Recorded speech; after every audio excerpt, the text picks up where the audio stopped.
প্রিয় দর্শক, আজ কথা বলবো রাসেল ভাইপার সেই বিষাক্ত সাপ নিয়ে। আপনারা জানেন সমগ্র বাংলাদেশব্যাপী এই ভাইপার সাপ ছড়িয়ে পড়ছে এবং প্রত্যেকটা মানুষের ভিতরে আতঙ্ক ছড়িয়ে পড়ছে।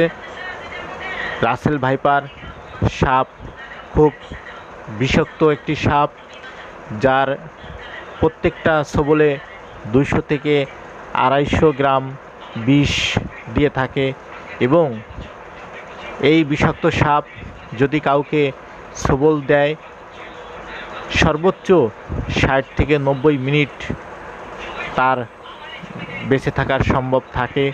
এবং আপনাদেরকে বলবো, যারাই ক্ষতিগ্রস্ত হবেন সাথে সাথে নিকটতম সরকারি হাসপাতালে সেবা নেবেন এবং লাইক, কমেন্ট, শেয়ার দিয়ে সবাইকে জানিয়ে দিবেন যাতে দ্রুত সেবা তারা নিতে পারে। ধন্যবাদ।